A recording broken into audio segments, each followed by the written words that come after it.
So just to clarify, I hate Halloween. Now, I don't resent other people enjoying it. I'm not a total Grinch like that.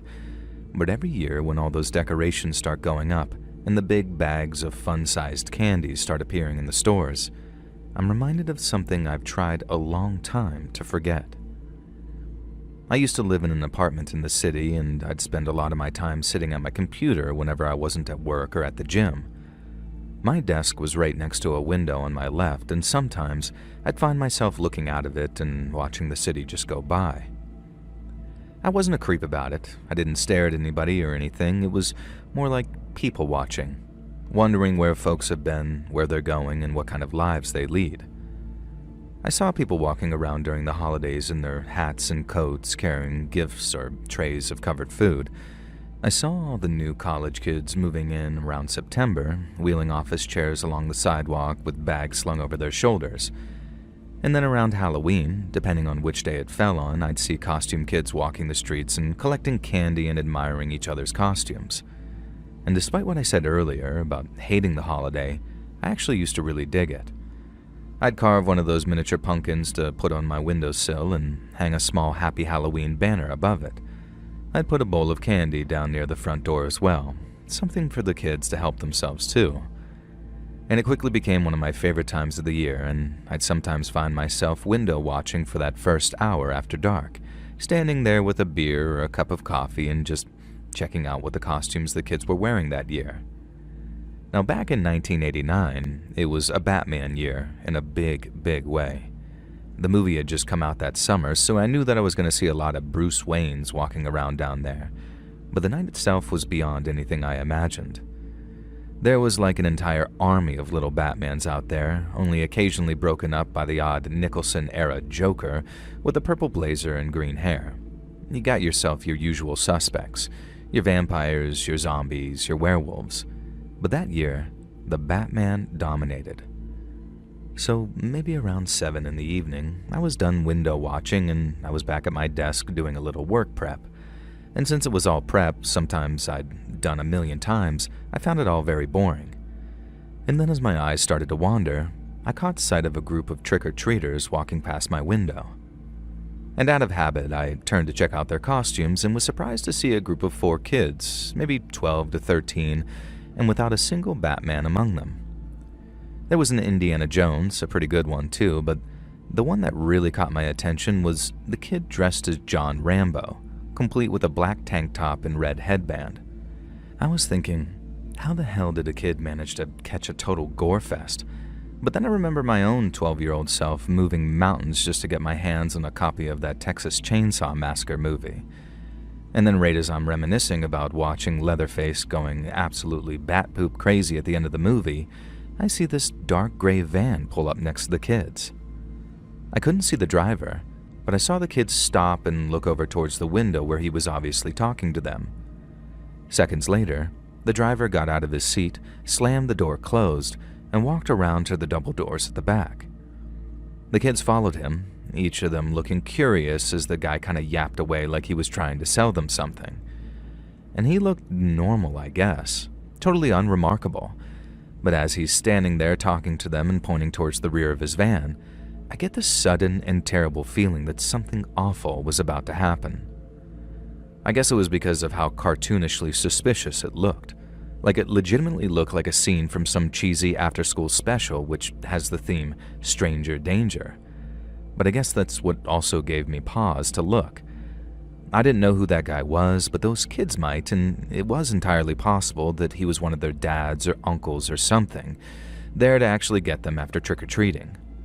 There were also 4 kids and only one of him, so unless he was some kind of ninja, there was no way that he was throwing all 4 into the back of that van, and it was unlikely he was dumb enough to even try. It was also right at the side of a normally busy road with apartments and houses on either side and with the occasional car driving past too. So unless this guy was a complete maniac, I couldn't see him trying to abduct 4 kids in such a busy, well-lit place. But no matter how much I tried to rationalize what I was seeing, no matter how much I told myself I was being paranoid or a scaredy cat, I couldn't help but shake the feeling that something was very, very wrong. I managed to talk myself down a little, mentally at least. But when the guy opened up the rear of his van and looked like he was showing something to those kids, I actually turned in my chair and picked up my desk phone ready to call 911. And there was still that voice in my head saying, "He's not going to grab one of them, he can't. You're just being paranoid." And part of me was totally convinced that he was going to drive off without any sort of incident, and I was going to turn back to my chair feeling like an idiot. But there was this other competing voice too, one that said, "Get ready to make a note of that license plate." And then, as suspected, the unthinkable happened. As the kid in the front stepped forward, like he was almost trying to get a closer look at whatever was in the back of that van, the guy pounced. In what seemed like one fluid motion, the man picked the kid up off of his feet and then dragged him into the van. The kid's 3 friends ran off, just turned tails and ran, and as I hit 911 and brought my phone to my ear, I tried to get an angle so I could see the van's license plate. It took off so fast I wasn't able to read all of it, but I told the dispatcher everything that I'd just seen and was able to describe the guy and his van in quite a bit of detail. The dispatcher woman said that she had officers en route and that I could relax because the police would do everything they could. And that calmed me down a little at the time, but I guess the clue was right there in front of me. Because if the cops really did do everything they could, it wasn't nearly enough. The first missing persons poster went up just a couple of days later, and every single time I saw one, it was agony. The picture they used of the kid was obviously one from happier times, and thinking that he might never be that happy again just about killed me, because I saw the moment that changed his life forever. Now, I don't know if he was ever found. I hope he was, but part of me thinks that he stayed missing and was eventually declared dead. I later read that in America, a kid goes missing every 40 seconds and that almost 500,000 are reported missing every year. Most of them are returned home to their parents after they wandered off and got lost, but a large percentage of those that go missing are never reunited with their family. And I hope it wasn't the case, but sometimes I think that that kid was one of them, and on top of messing up my one chance to keep him safe, I got a front row seat to see pure evil leave its mark. Not just on me, but on the whole world.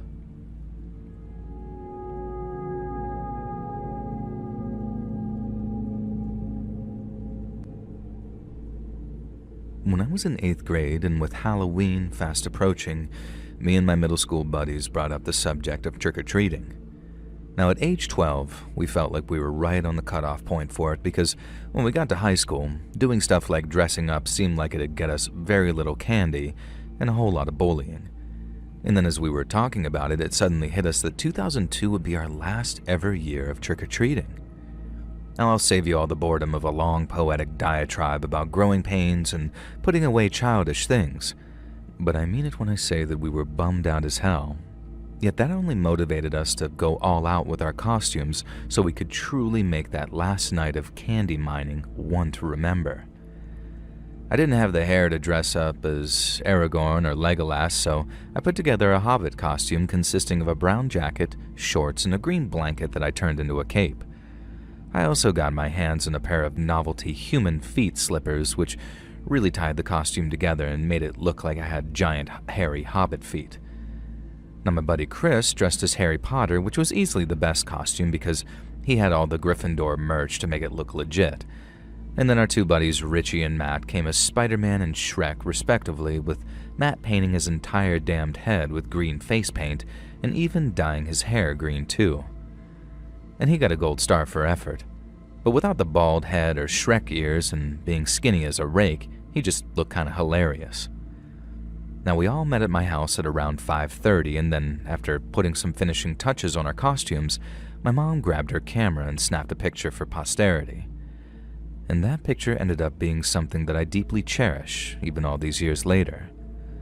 We look so young and happy, but there's a sort of naivety about us too, because little did we know, this was the very last time we'd all be in the same place at the same time.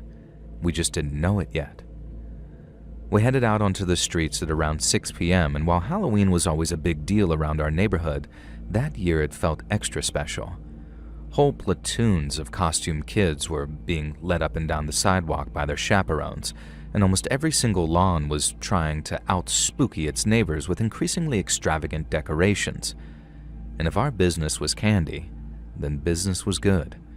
People were so impressed with our costumes that wherever we went, we get at least a handful of goodies or two, even if in one case it was just a bunch of sugar-free candy and a toothbrush from someone who must have surely been a dentist. But it made for an awesome night, and we covered almost the entire neighborhood in almost 2 hours. But even when we'd hit up probably every house we could, and we had enough candy to last us till Thanksgiving, we still didn't feel like calling it quits. We wandered the streets, admiring costumes and lawn decorations, and talking about all the cool horror movies our parents wouldn't let us see for at least another 3 or 4 years. And the feeling that we had that night is still something I appreciate about Halloween, even after all these years. But it's a holiday that comes with a lot of unhappy memories, and all because about what happened at around 8:30 to 8:45 that night. Since Matt and Richie lived out in the sticks, their parents were due to pick them up from my place at 9. So right around 8:30, Richie suggested that we make our way back so they wouldn't leave their rides waiting. Chris seemed kind of bummed out that we were calling it a night, but we were all bummed out because we knew what it meant. It was the last time that we'd all get to spend as kids together because in a year's time, we'd all be young adults, as they were calling it at the time. And things were changing. I felt it. We all felt it. And it sucked. I didn't give Chris's bad mood a second thought, though. Not till we reached the place that we usually parted ways, and he just kept on following us back to my place. I figured that he might have been trying to catch a ride with Matt or Richie, but when I asked him, Chris said that he wasn't planning on going home. And he says, "There's got to be some more houses that still have candy," and explained that he wanted to get his last piece of Halloween candy ever, like a kind of ceremonial thing to end our night. And I thought that was kind of cool, but then Chris asked if I'd head back out with him once Matt and Richie had gotten their rides home. And I was pretty beat, so I just wanted to chill, eat some candy, and see if there was anything scary on TV. Besides, we had school in the morning and I didn't want to stay up too late. Chris was always relaxed, a reasonable sort of kid. But on this occasion, he did not react well to me declining his offer. And he says, "Dude, are you for real? This is our last Halloween ever, and you're just gonna sit on your ass and watch TV?" I told him I was tired, and even Richie responds, "Yeah, dude, how much candy do you need?" But Chris insisted. He said it'd only take like 30 minutes more, but then it was my turn to insist, especially on the fact that people wouldn't appreciate us knocking on their doors after 9 o'clock. And we started off on an argument, but then Chris cut it short to say, "Fine, whatever. If you're gonna be an asshole, nothing I can do about it." And this was just really, really strange behavior for Chris. I saw it. Matt and Richie saw it too. And at the time, I figured that Chris just didn't want the night to end. But these days, I think it was a sign of what was to come, and we just couldn't see it yet.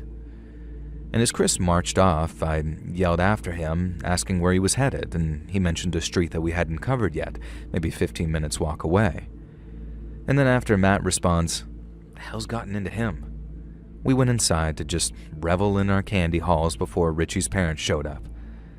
Now, Matt's mom followed closely behind, and then after managing to catch a little of the original Halloween movie on TV, I just went upstairs and hit the hay.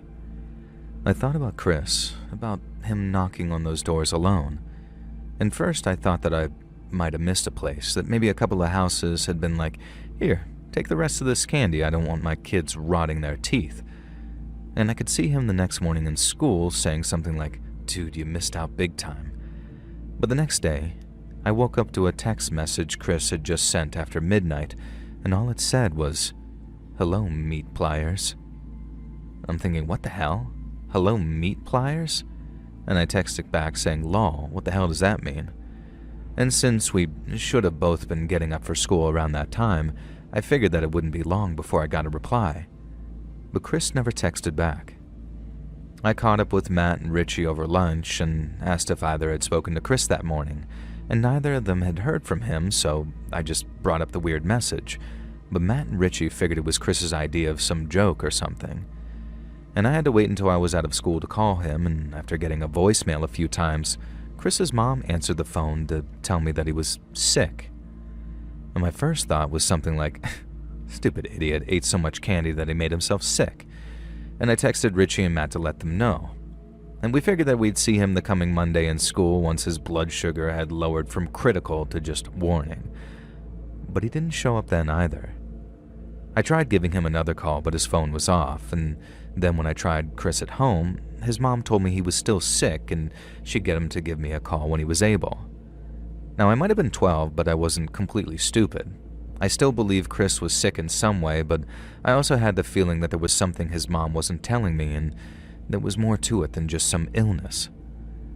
I brought up my suspicions with Matt and Richie at school, and by that point, they were also starting to think that something was going on. We hadn't heard from Chris all weekend, and we still hadn't spoke to him by Tuesday, so I figured that whatever was going on at home, it wasn't something that he wanted to talk about. And the best thing we could do was just give him his space and wait until the time came when he needed us, like really needed us to be his friend. And Wednesday was the only day that I didn't call or text Chris, only because of what Matt said about giving him some space, but it still sucked. I felt like I was losing a friend, so that next day, Thursday, I rode over to Chris's place on my bike and called his cell from outside where I could see his bedroom.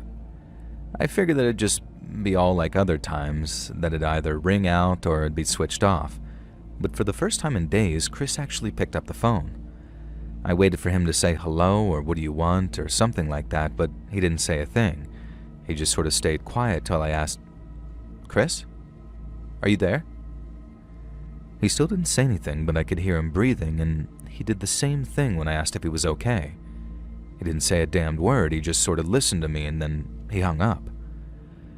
In those first few moments after he hung up, I was kind of heartbroken. I didn't realize it at the time, but something much larger and much more sinister was going on.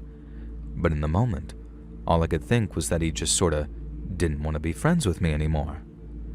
I figured I'd screwed up one of my best childhood friendships because I wanted to eat candy and watch movies, and it had me feeling like a big bag of crap. I didn't know what else to do, so I just tried calling Chris again. But when I felt a lump forming in my throat, I hit call N because I didn't want to sound like some sissy while I was talking to him. But then right as I looked up at his window one last time, I saw the curtain start to kind of twitch.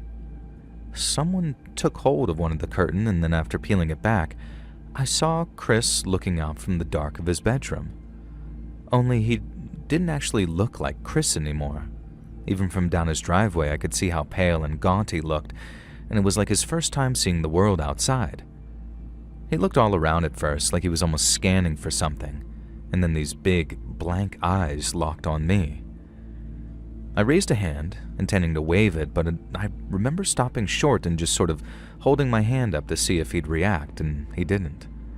He just stared at me like he wasn't even blinking up there, and then he disappeared behind that curtain again.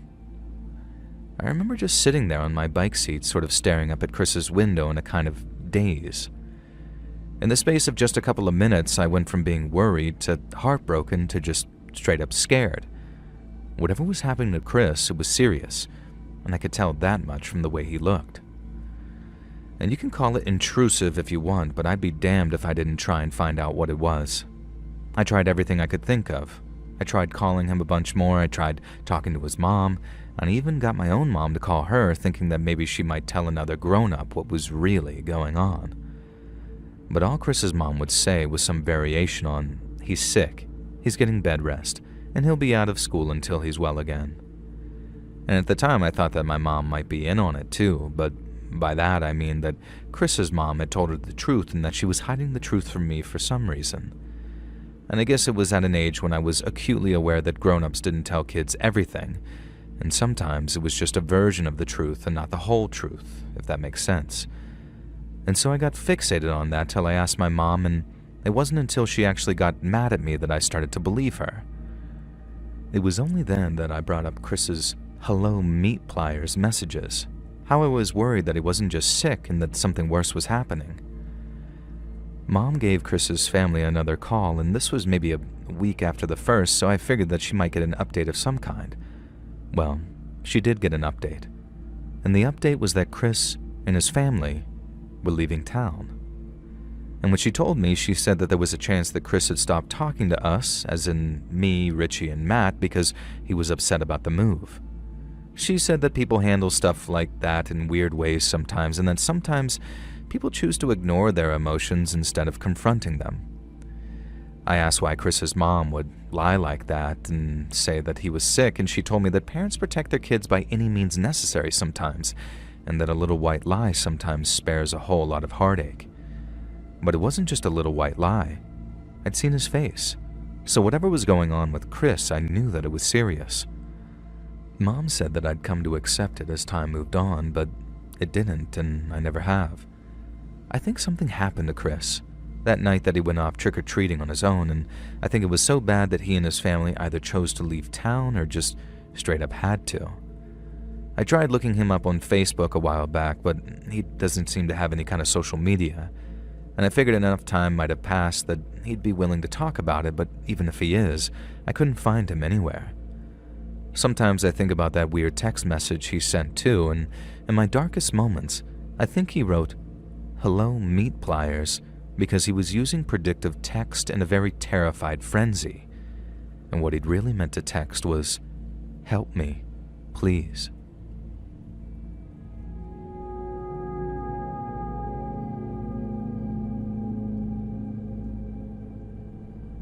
One of the most significant events of my whole childhood happened on Halloween. So a few friends and I were out trick-or-treating, and we actually went pretty much to every neighborhood within walking distance.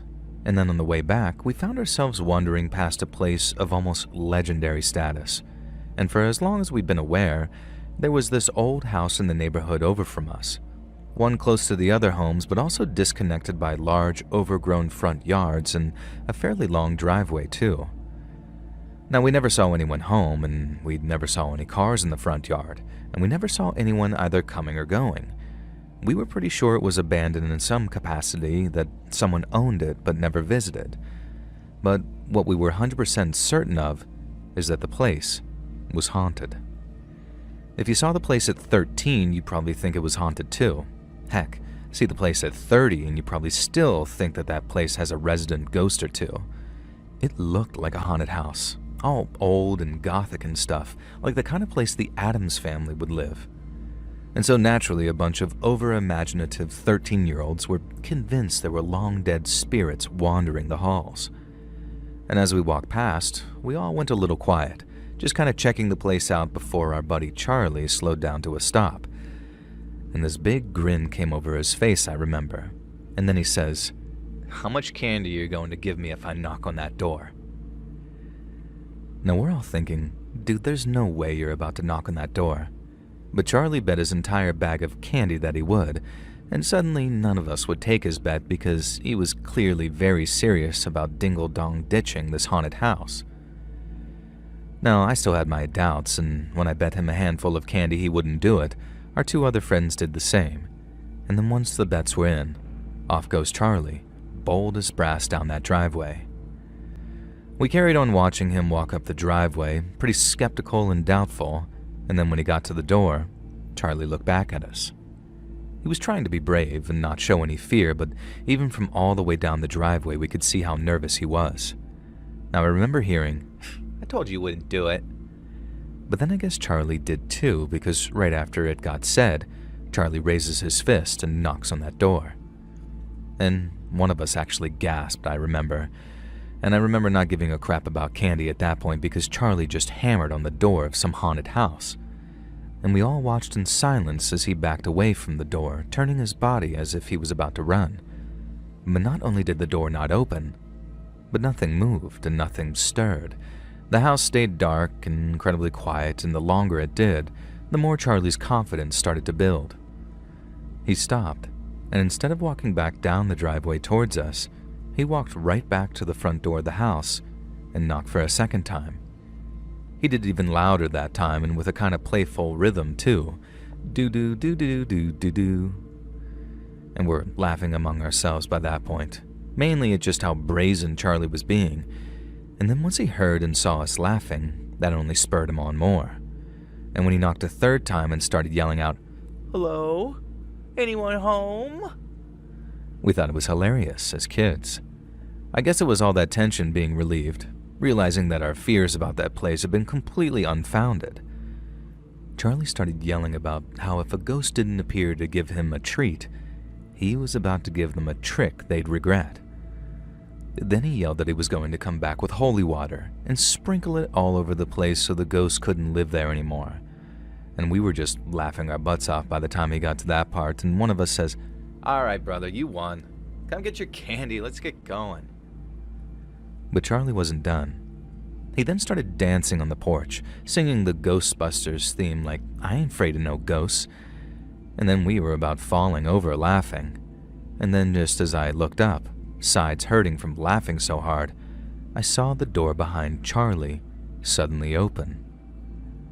And all three of us stopped laughing as Charlie spun around, just in time for this shadowy figure to come lunging towards us and snatch him up. Charlie screamed, but it was no good.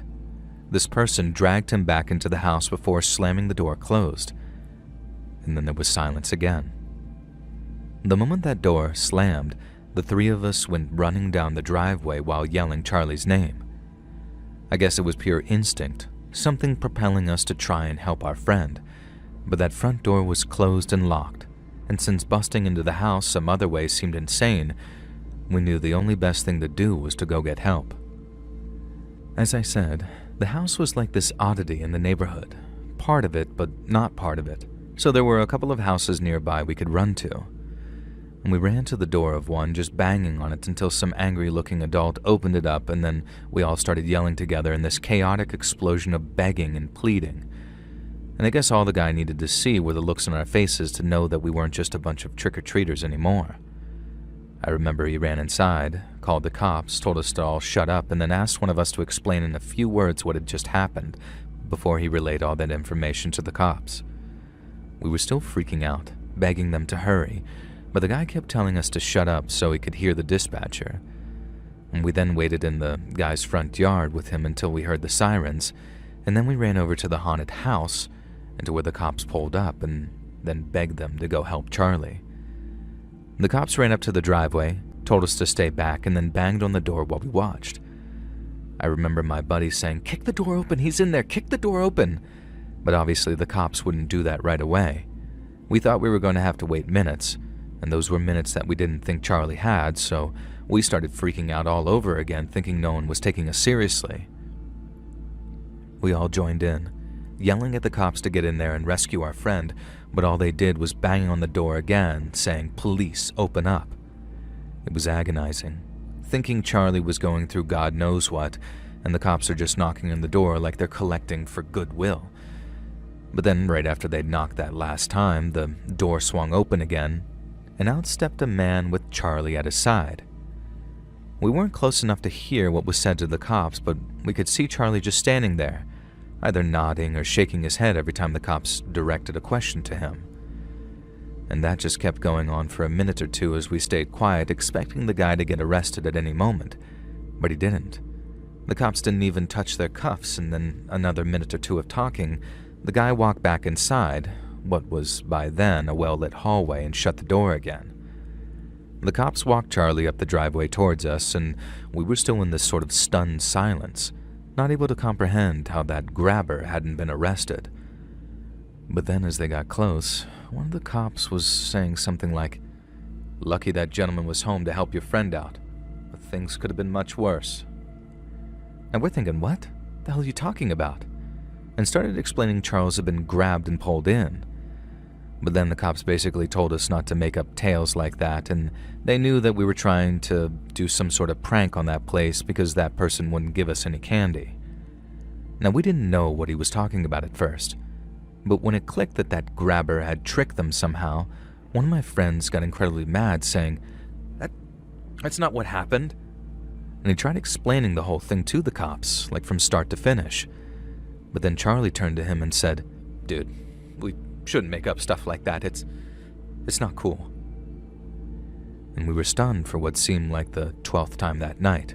And I mean like completely stunned into silence, so all we did was just sort of stare at Charlie, thinking, what the hell's gotten into you? And the cops told us it was time to go home. and if they saw us out on the street again causing trouble, they'd drive us all home personally with some very stern words for our parents. And this was the last thing we wanted, so we did as they said and just started walking back home. But you can bet that we asked Charlie what the hell happened in that house that made him act so suddenly weird. He told us it was dark at first, and that the guy was hurting him, bad too. The guy made Charlie tell him his name, where his family lived, where he went to school. He promised each time the pain would stop if he just told the truth, but he'd just follow up with another question while squeezing his fingers in a way that Charlie said was painful beyond all belief.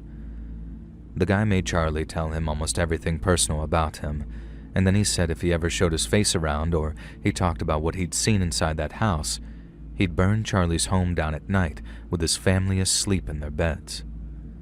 We wanted to know why he didn't just tell the cops all that, because the guy wouldn't so much as be able to burn a piece of toast if he was in jail. But Charlie said they had people everywhere. At least that's what he's been told, and he didn't want to risk that being true. And we then asked what he'd seen, as in like the thing in the house the guy didn't want him talking about. But Charlie got mad at the very suggestion that he tell us and said that he'd never breathe a word of what he saw for as long as he lived. But that wasn't completely true, because a couple of years later, what happened that night came up in conversation. Even years later, Charlie didn't want to risk revealing what he'd seen, so he never told much in the way of detail. But all he said was that it was bad, really bad. And even at that young age of 13, he understood why the guy said that he'd kill him if he spoke about what was in there.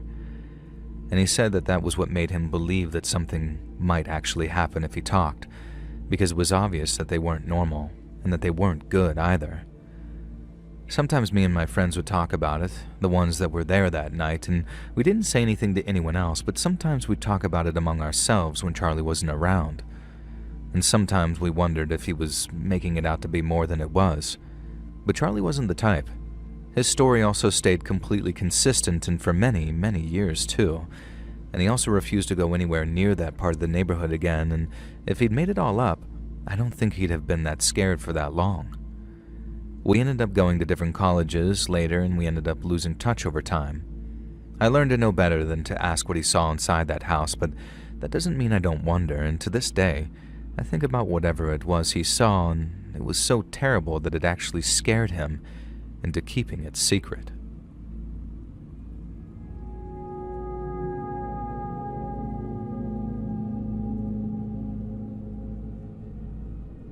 Last September, I somehow landed this incredible employment opportunity. The company was based out in the Pacific Northwest, and seeing that I was in NYC, I replied somewhat on a whim because the pay was so good. They gave me a call, I interviewed okay, and then when I didn't hear anything back for a couple of weeks, I figured that they'd just passed me over. But then one day, they called and told me that I'd got the job. I didn't say anything about not being serious regarding my application, but I did tell them that I might have some logistical issues in moving across the country and finding a place to live. I thought that'd have them considering other candidates, but they were so dead set on bringing me aboard that they offered 12 months of free accommodation until I got onto my feet. It was a nice place too, small for a house, but well put together for what I could tell. And so in the space of around 24 hours, that application I sent off on a whim ended up changing my life. About a month later, I'd moved out to Washington to start my new job, and I was absolutely enamored with my new house. It was actually the first time that I'd lived in an actual house, and not just an apartment, and having expected to live in New York City for most of my life, living in a house wasn't something I expected until I was aged like 40 or 50. It might sound kind of lame, but it was very exciting in a sort of now I'm grown up kind of way.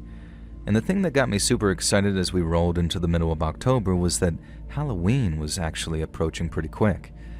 And like I said, I'd never lived in a house before, only apartment buildings, and trick-or-treaters generally don't actually stop at apartment buildings unless there's a bowl of candy outside and some direction on who to actually buzz.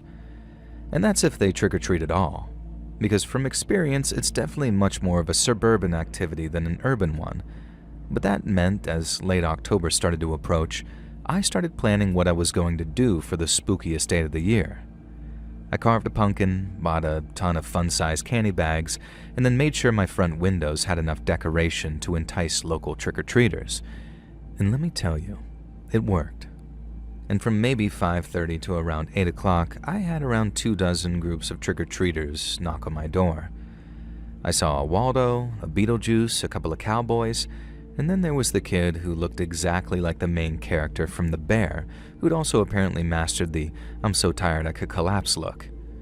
And I saw a mini Michael Myers who made me wonder how the hell a 10-year-old knew who Michael Myers was, but I think the best costumes of the night were two boys wearing Mario and Luigi costumes who were almost the exact same proportions as those two Italian plumbers. And after Mario and Luigi showed up, the group started to thin out a little, and rather than face being interrupted while I was cooking or showering, I just decided to put a bowl of candy out on the windowsill outside so any latecomers could actually help themselves. Now, maybe an hour later, just after 9 p.m., I sat down on my couch to check out what horror movies Netflix had to offer. I was sitting there in my bathrobe, beer bottle in one hand and the TV remote in the other, when I suddenly heard a gentle tapping on my kitchen window. The size of the house meant my kitchen and living area were right next to one another, so I could literally turn my head and see where the person was knocking. I figured someone just wanted the candy bowl refilled, and by tapping on the window, they were just being a smartass and showing off to his costume friends by acting very creepy. Now, I wasn't mad about it. I actually kind of smiled to myself thinking, alright buddy, that's exactly what I would have done. And I was also kind of half expecting a jump scare when I pulled back the blinds too, and that maybe some masked teenage troublemaker was going to growl more candy and scare me. But I was ready for them, so I grabbed the blinds, pulled them back, and just about felt my heart stop in my chest. Standing outside in the dimly lit street, I saw a lone figure wearing a ski mask and dark clothing, and he was pointing what looked to be some kind of short, black shotgun at the window. Now, I must have looked at the guy for no more than maybe a split second, no longer than the time it took to blink, but when I look back on it, it was like he was perfectly framed by the window for maybe a minute or two. I remember how the material his ski mask was made of kind of shined in the low light, and I remember how his eyes were the widest I'd ever seen and how the whites were the whitest I'd ever seen. I remember him holding the shotgun in both hands and how it looked sleek and jet black, but kind of old and scuffed too, like it's been passed around. But then once that image had been burned into my brain, I hit the floor so hard that I ended up with some serious bruising on my arms and legs. Yet in the moment, I didn't feel so much of a twinge of pain as I slammed into the hardwood beneath me. I thought the shot was going to come at any second. I thought the glass would go flying across the room. I also figured that I was screwed either way because then he could just lean through the window and blast me. But no shot came. I'm not 100% sure how long I was lying there, but I had this weird thought of, I guess time really does stand still when you're terrified. I figured the guy was one trigger pull away from blowing out my windows and that it was seconds dragging by before he re-aimed and fired again. But then I suddenly heard a car door slam and then a really loud revving of an engine before a car sped off into the night. I didn't get up right away. Part of me didn't trust that it was over, but then after maybe a minute or so of silence, I pushed myself up off the ground and dared to peer behind the blinds. The street outside was quiet again. Just streetlights and parked cars. And then when my legs stopped shaking enough for me to actually stand, I called 911 and told the dispatcher what had just happened. And that first call out was as boring as it was frustrating because after taking my report, the cops basically told me to go get a hotel room for a night if I didn't feel safe, which, duh, I didn't feel safe. I knew they weren't exactly going to post a guard outside for little old me, but to basically be told don't like it, then leave, seemed incredibly cold. And I spent the night in a hotel and went to work that next morning with one hell of a story to tell. I figured that I'd probably spend a second night in that hotel too because I still had no idea what was going on with that masked man and his shotgun, at least until I got a phone call from a police officer in the late afternoon, and then he explained everything. So the cop who called wasn't one of the regular street cops that I'd spoken to after the incident. This guy said he was from the city's gang task force, and after hearing the report, he believed that he could provide a little insight into what had happened. According to the cop, my home's previous occupants had been gang members and had only vacated a matter of weeks before I moved in. In all likelihood, the guy with the shotgun didn't fire because he recognized that I wasn't anyone he was looking for. And rather than murder a civilian and bring down even more heat on them, the trigger man had the wherewithal to not do his job and then dive back into the getaway car before I made it to a phone. He didn't think I'd be targeted again, not after they knew that it was some civilian in that place, and not who they thought. But as much as I'd like to say that that reassured me, I'm just not sure that it had the intended effect. I realized that up in my apartment building I was actually protected. I had some crazy nights in my time, and the streets of New York City can get equally crazy at the worst of times. But whenever I was home, I was up in my castle, 3 floors above all the craziness going on down there on the street. And it didn't even occur to me until that night how in that house I was exposed to just about any son of a bitch who came up and tapped on my window. That stayed with me too for a long time, and although there soon came a time when I felt safe enough to relax again, I also knew how terrified it'd be if I heard that same tap, tap, tapping on my window again.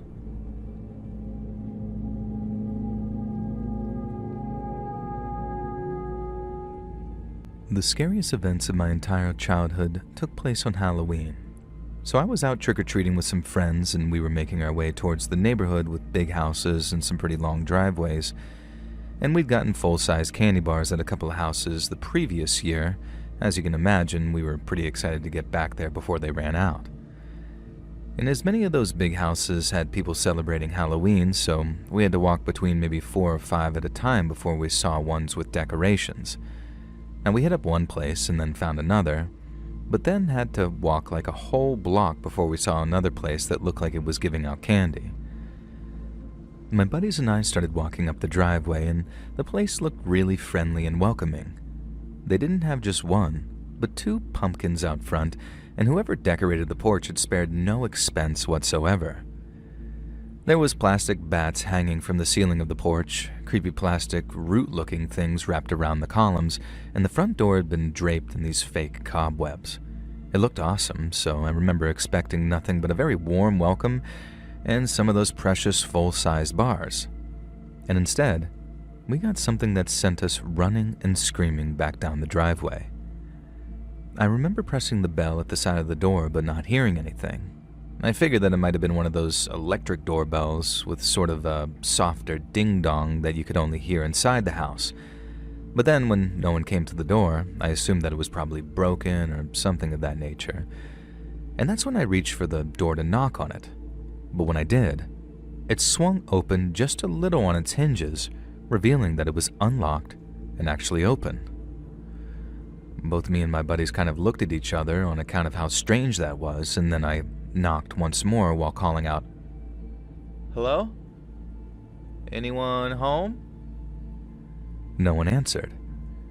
And apart from the soft sound of a TV playing somewhere in the house, it stayed completely silent. And as things went from weird to creepy, one of my friends suggested that we just leave. And I felt it too. Sort of this creeping sense that we shouldn't be there, and that something bad was actually happening. But at the same time, I just had that burning curiosity, and I couldn't just walk off without first pushing that front door open. I remember reaching out very slowly, and one of my friends says, "Dude, what the hell are you doing?" But I didn't listen. I just slowly pushed the door open with the tip of my finger while calling out again to see if anyone was home. I'd hoped to see a person walking down the hall, having just neglected to fully close their door after that last bunch of trick-or-treaters had showed up. But instead, I saw an older woman lying on the floor so that all I could see were the bottoms of her shoes. When my friend saw, he just gasped to himself and then called out just as softly to ask if she was okay. Obviously, she wasn't okay, and I honestly thought she was dead at first. But then as soon as my buddy called out, she kind of just reared up so she was sitting on her butt and looked right at us with these eyes that looked like they were looking through us. But that's not what really scared us. What sent us running back down that driveway, screaming our little heads off, was the blood running out of the gash where her forehead met her hairline, and the raspy, scratching groan that she let out as she just sat there looking at us. The first of us to turn and run started screaming, "Zombie! It's a zombie!" at the top of his lungs. And I blame my little kid brain for this, but I was also thinking, holy crap, it really is like the living dead for a few seconds. At least until it occurred to me that there was no way in hell that that lady had come back to life after being dead, and that in actual fact, she was actually really hurt and in some serious need of help. My buddy was still yelling about zombies when we ran up the driveway of the house opposite that, and I had to tell him to shut the hell up before anyone answered the door, because they'd end up probably calling the cops thinking some kids were just playing a prank on them. And as soon as a man opened the door, I started yelling about how he needed to call an ambulance because the lady across the street was hurt. The guy yelled for his wife to call 911, then we all ran back across the street. The lady was sitting on her porch by then, holding something against her head to stop the bleeding, and having woken up a little from being out cold, she was able to talk again. I remember the guy called her Helen when he asked her what had happened, and she told him how some son of a bitch had whacked her as soon as she opened the door. It turns out the guy had been walking around in an oversized Halloween costume, mask and all, and then hit her over the head with something when she went to tell him to buzz off. She thanked us for telling someone to call 911, but she seemed to be fine, and that if we came back the next night she'd give us all of her leftover candy for being such good boys. And we did just that. And there she was, with a bandage around her head and with her husband thanking us for helping her. I'm glad everything turned out okay, we all were, but at the time it was one of the most frightening things I'd ever experienced. I guess at that perfect age where I knew what I was seeing, but my mind couldn't quite process all that fear and dread that came with it. I thought that I was seeing the dead coming back to life, and that was horrifying to me. But now I understand the real tragedy is that when they're gone, there's no coming back for the people we love. Hey friends, thanks for listening. Click that notification bell to be alerted of all future narrations. I release new videos every Monday and Thursday at 9 p.m. Eastern Time, and there are super fun live streams every Sunday and Wednesday night. If you got a story, be sure to submit them over at my email, letsreadsubmissions@gmail.com, and you might even hear your story featured on the next video. And if you want to support me even more, grab early access to all future narrations and bonus content over on Patreon, or click that big join button to hear about the extra perks for members of the channel. And check out the Let's Read podcast, where you can hear all of these stories in big compilations located anywhere you listen to podcasts. I also have a true crime channel called Saturn Soul. All links in the description below. Thanks so much, friends. And remember, the eels migrate into a big pit to procreate.